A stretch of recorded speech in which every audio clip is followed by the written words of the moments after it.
Now the sight of this chateau had taken Raoul back 50 leagues westward, and had caused him to review his life from the moment when he had taken leave of little Louise to that in which he had seen her for the first time, and every branch of oak, every gilded weathercock on roof of slates, reminded him that, instead of returning to the friends of his childhood, every instant estranged him further, and that perhaps he had even left them forever. With a full heart and burning head, he desired Olivain to lead on the horses to a wayside inn, which he observed within gunshot range, a little in advance of the place they had reached. As for himself, he dismounted and remained under a beautiful group of chestnuts in flower, amidst which were murmuring a multitude of happy bees, and bade Olivain send the host to him with writing paper and ink, to be placed on a table which he found there, conveniently ready.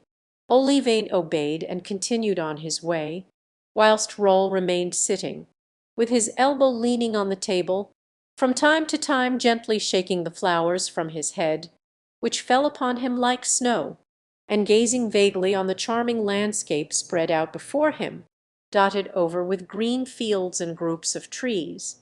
Raoul had been there about 10 minutes, during 5 of which he was lost in reverie, when there appeared within the circle comprised in his rolling gaze a man with a rubicund face, who, with a napkin around his body, another under his arm, and a white cap upon his head, approached him, holding paper, pen and ink in hand. "Ha, ha," laughed the apparition, "every gentleman seems to have the same fancy, for not a quarter of an hour ago a young lad, well mounted like you, as tall as you and of about your age, halted before this clump of trees, and had this table and this chair brought here, and dined here, with an old gentleman who seemed to be his tutor, upon a pie, of which they haven't left a mouthful, and 2 bottles of Macon wine, of which they haven't left a drop. But fortunately we have still some of the same wine, and some of the same pies left, and if your worship will but give your orders—" "No, friend," replied Raoul, smiling, "I am obliged to you, but at this moment I want nothing but the things for which I have asked only. I shall be very glad if the ink prove black and the pen good. Upon these conditions I will pay for the pen the price of the bottle, and for the ink the price of the pie." "Very well, sir," said the host, "I'll give the pie and the bottle of wine to your servant, and in this way you will have the pen and ink into the bargain." "Do as you like," said Raoul, who was beginning his apprenticeship, who, when there were robbers on the highroads, were connected with them, and who, since highwaymen no longer exist, have advantageously and aptly filled their vacant place. The host, his mind at ease about his bill, placed pen, ink, and paper upon the table. By a lucky chance the pen was tolerably good, and Raoul began to write. The host remained standing in front of him, looking with a kind of involuntary admiration at his handsome face, combining both gravity and sweetness of expression. Beauty has always been and always will be all-powerful. "He's not a guest like the other one here just now," observed mine host to Olivain, who had rejoined his master to see if he wanted anything, "and your young master has no appetite." "My master had appetite enough 3 days ago, but what can one do? He lost it the day before yesterday," and Olivain and the host took their way together toward the inn. Olivain, according to the custom of serving men well pleased with their place, relating to the tavern keeper all that he could say in favour of the young gentleman, whilst Roll wrote on thus: "Sir, after a 4 hours' march I stop to write to you, for I miss you every moment, and I am always on the point of turning my head as if to reply when you speak to me.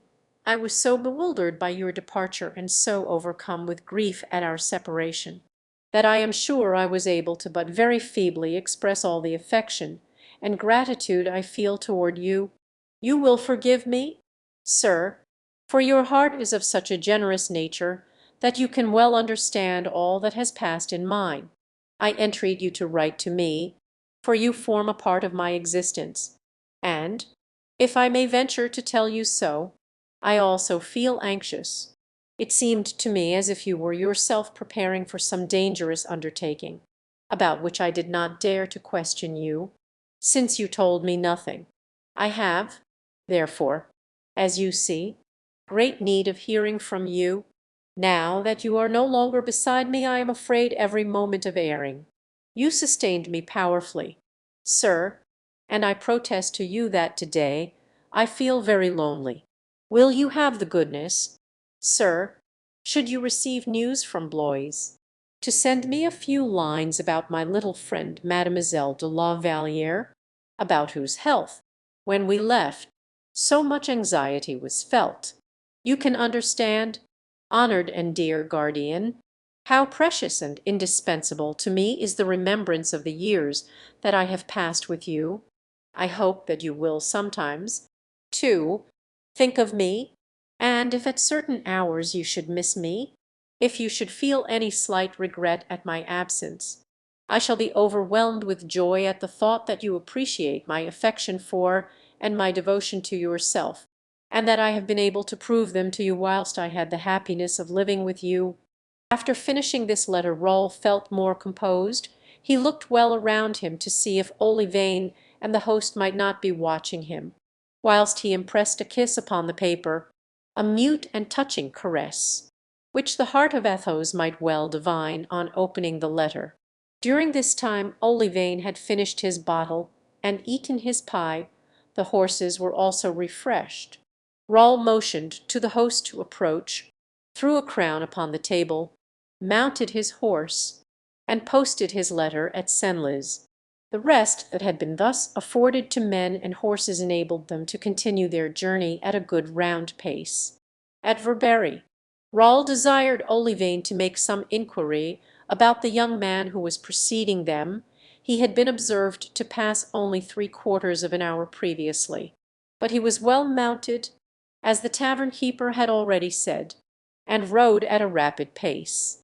"Let us try and overtake this gentleman," said Rawle to Olivain. "Like ourselves, he is on his way to join the army, and may prove agreeable company." It was about 4 o'clock in the afternoon when Rawle arrived at Compiègne. There he dined heartily, and again inquired about the young gentleman. He had stopped, like Rawle, at the Hotel of the Bell and Bottle, the best at Compiègne, and had started again on his journey, saying that he should sleep at Noyon. "Well, let us sleep at Noyon," said Rawle. "Sir," replied Olivain, respectfully, "allow me to remark that we have already much fatigued the horses this morning. I think it would be well to sleep here, and to start again very early tomorrow. 18 leagues is enough for the first stage." "The Comte de Laufer wished me to hasten on," replied Rawle, "that I might rejoin the prince on the morning of the 4th day. Let us push on. Then, to Noyon, it will be a stage similar to those we travelled from Blois to Paris. We shall arrive at 8 o'clock. The horses will have a long night's rest, and at 5 o'clock tomorrow morning we can be again on the road